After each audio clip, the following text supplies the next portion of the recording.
Bonjour à vous tous qui nous regardez. Bienvenue sur notre chaîne de vidéos. Nous commencerons par présenter le but de notre chaîne YouTube. Notre action est destinée à lutter contre toutes les formes de racisme, d'incitation à la haine et à la violence. Pour illustrer cette lutte, nous allons prendre comme exemple l'enseignement diffusé sur des chaînes de télévision arabo-musulmanes. Cet enseignement consiste à relayer le discours du Coran qui affirme que les Juifs ont été transformés en singes et en cochons. Pour mieux faire passer leur message, ces télévisions illustrent leur enseignement par des dessins animés qui explicitent l'enseignement coranique. Avant de montrer ces dessins animés sur les Juifs transformés en singes et en cochons, nous montrerons les conséquences de cet enseignement sur les enfants. On commencera par écouter le discours de haine chez certains de ces enfants.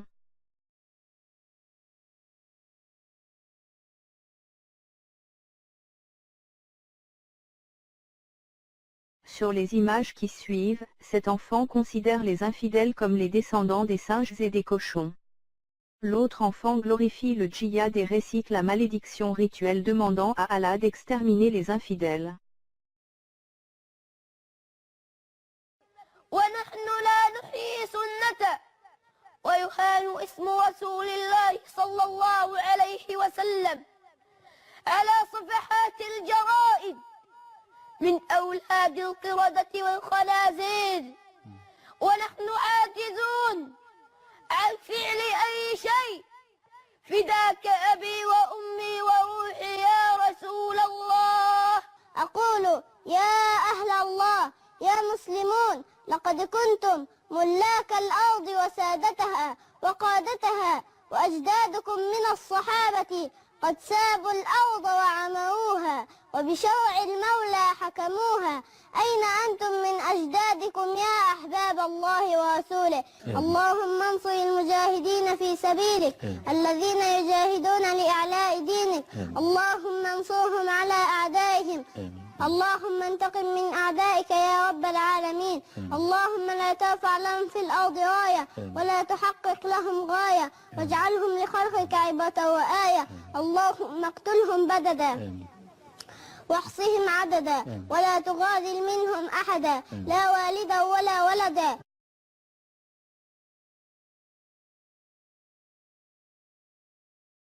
Dans cette vidéo, nous présenterons les dessins animés diffusés sur les chaînes télévision des pays arabo-musulmans. Ces dessins animés sont destinés à expliquer aux enfants musulmans les versets du Coran qui affirment que les Juifs furent transformés en singes et en cochons. Nous citerons deux versets du Coran. Dans le verset 165 de la sourate 7, le Coran explique ainsi la transformation des Juifs. Puis, lorsqu'ils oublièrent ce qu'on leur avait rappelé, nous, c'est-à-dire Allah, sauvâmes ceux qui leur avaient interdit le mal, et nous saisîmes par un châtiment rigoureux les injustes pour leurs actes pervers. Puis, lorsqu'ils refusèrent d'abandonner ce qui leur avait été interdit, nous leur dîmes, soyez des singes abjects. Dans les versets entre 59 et 60 de la sourate 5, le Coran justifie ainsi la transformation des Juifs en singes et cochons. Ô Juifs, vous qui avez reçu le livre, la plupart d'entre vous sont des pervers. Puis-je vous informer sur ce qu'il y a de pire, en fait de rétribution auprès d'Allah? Celui qu'Allah a maudit, celui qui a encouru sa colère, et ceux dont il a fait des singes et des cochons, ceux-là ont la pire des places et sont les plus égarés du droit chemin. Dans la suite de cette vidéo, nous allons regarder les dessins animés, destinés aux enfants musulmans, pour illustrer ces versets du Coran.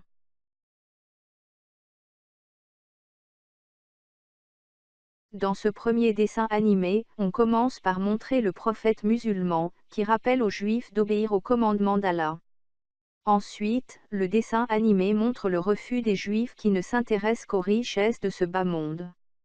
Le dessin animé montre comment ils sont transformés en singes et en cochons. Le prophète d'Allah et ses disciples seront témoins de ce châtiment infligé aux Juifs par Allah, le Dieu du Coran. عن جدي الطيب يهدأ القلوب القاسية كالحجارة. والله يا بني إنها قلوب أشد قسوة من الحجارة فإن الحجارة لا يخرج منها ماء، وهذه القلوب لا يخرج منها إلا الشر. يا جدي، إنهم يسخرون منا ويلقون الحجارة علينا ويتهموننا بالفقر لأننا لا نعمل مثلهم يوم السبت. انظر. هل تخافون تلك الأوهام؟ لا، لا لعنة ولا خوف أيها الجبناء. أنتم تبنون سورا لتبتعدوا عن أفعالنا، إذن ستكونون أنتم الفقراء دوما ونحن الأغنياء. وإذا حاولتم يوما أن تأتوا إلينا سنقتلكم. ابنوا سوركم، ابنوا سوركم أيها البلهاء. ليس ثمة عقاب لا من الأرض ولا من السماء. هيا سليم معافى، لم يصبني مرض إلا الثراء. هيا هيا. أنا أعمل يوم السبت وأتحدى إرادة السماء.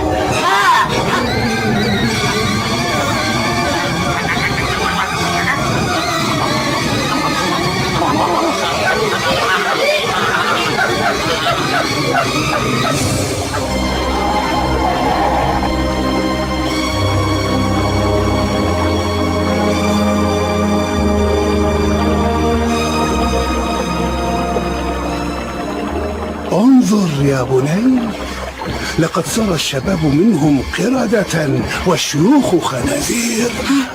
ليعلموا أن وعد الله حق وأنه شديد العقاب. الحمد لله الذي نجانا. بسم الله الرحمن الرحيم. فلما نسوا ما ذكروا به أنجينا الذين ينهون عن السوء وأخذنا الذين ظلموا بعذاب بئيس بما كانوا يفسقون. فلما عتوا عما نهوا عنه قلنا لهم كونوا قردة خاسئين. وإذ تأذن ربك ليبعثن عليهم إلى يوم القيامة من يسومهم سوء العذاب إن ربك لسريع العقاب. Dans le dessin animé, dont on peut voir quelques images, les télévisions du monde arabo-musulman montrent comment les Juifs, après avoir refusé d'écouter les commandements d'Allah, découvrent petit à petit leur transformation en singes et en cochons. Une fois qu'ils réalisent que cette transformation les concerne tous, ils sont paniqués et ne savent pas comment ils pourront survivre. Un Juif propose de vendre les bijoux des femmes pour acheter des bananes, ce qui provoque la colère de la femme qui refuse de céder ses bijoux. Et l'ensemble des Juifs sont dans le désespoir suite à la malédiction qui les a frappés. Et pour conclure, dans le troisième dessin animé qui suit, on voit le grand-père expliquer à son petit-fils la morale de ces films pour enfants, qui montrent le châtiment subi par les Juifs. Les commandements d'Allah sont des lois auxquelles les êtres humains doivent se soumettre sans discussion. Ces lois fixées dans le Coran sont parfaites, éternelles et valables en tout lieu et en tout temps. Et les êtres humains qui refusent d'obéir à ces lois subiront des châtiments terribles. Allah peut les faire regresser dans le stade de l'animalité, et ils perdront leur humanité, pour devenir des singes et des cochons. فالشريعة الربانية مظهر من مظاهر تكريم الله للبشرية وارتفاع لها بإنسانيتها، والاعتداء على شريعة الله والتفلت من أحكامها طمس للمعاني الإنسانية وتراجع إلى المنزلة الحيوانية. وهكذا مسخ الله أولئك العصاة إلى قردة، فكان هذا نصيبهم.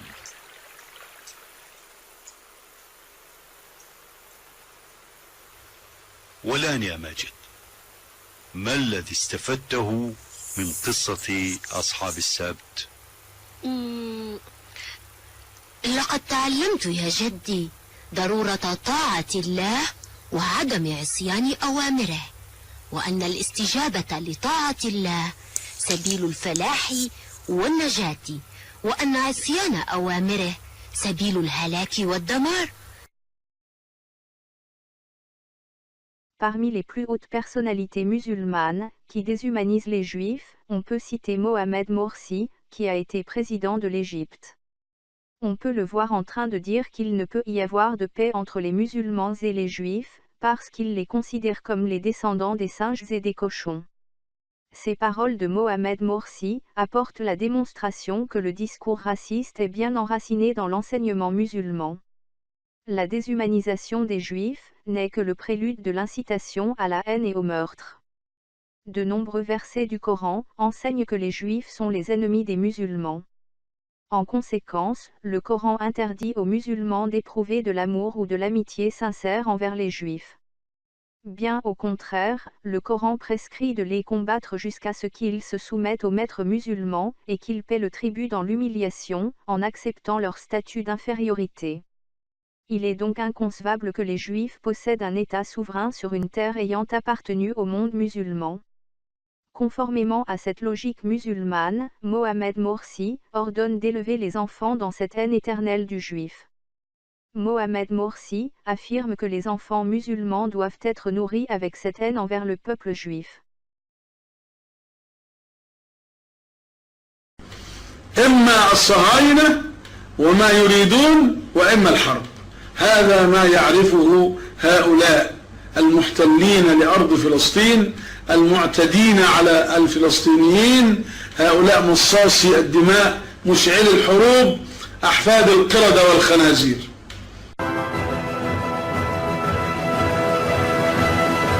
لا ننسى أيها الإخوة ونرجع أبنائنا وأحفادنا كراهية لهؤلاء للصهاينة لليهود لمن يسيروا في بلدهم. يجب أن يرضعوا الكراهية، يجب أن تستمر الكراهية.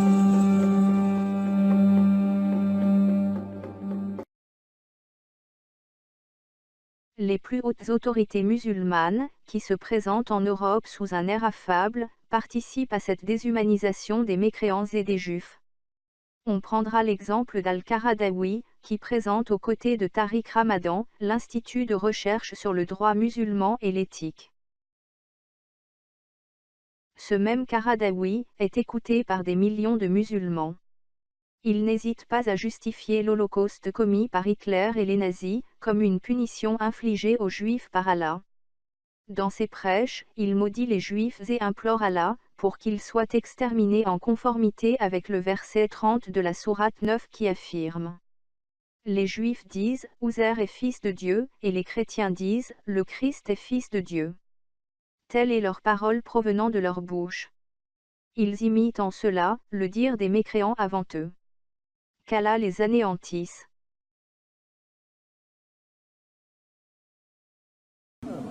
اللهم انصرنا على أعدائك أعداء الإسلام، اللهم انصرنا على أعدائك أعداء الإسلام، اللهم رد عنا كيدهم وفل حدهم وأذل دولهم وأذهب عن أرضك سلطانهم ولا تدع لهم سبيلا على أحد من عبادك المؤمنين.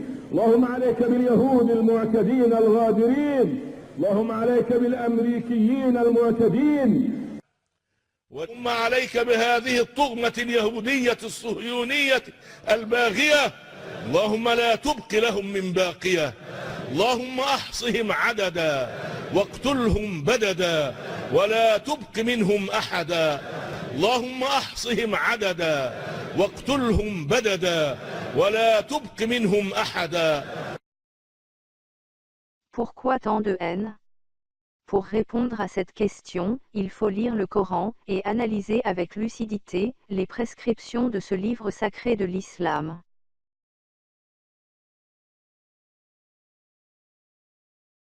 Les nombreux versets du Coran, qui enseignent la haine, sont mémorisés et récités quotidiennement par des dizaines de millions d'enfants.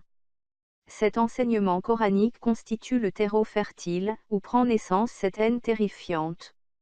Il est fondamental que les responsables de l'islam assument les conséquences de cet enseignement, et qu'ils le condamnent d'une manière claire et sans ambiguïté.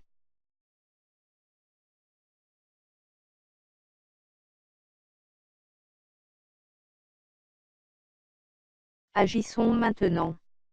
Nous avons une immense responsabilité envers nos enfants et nos petits-enfants.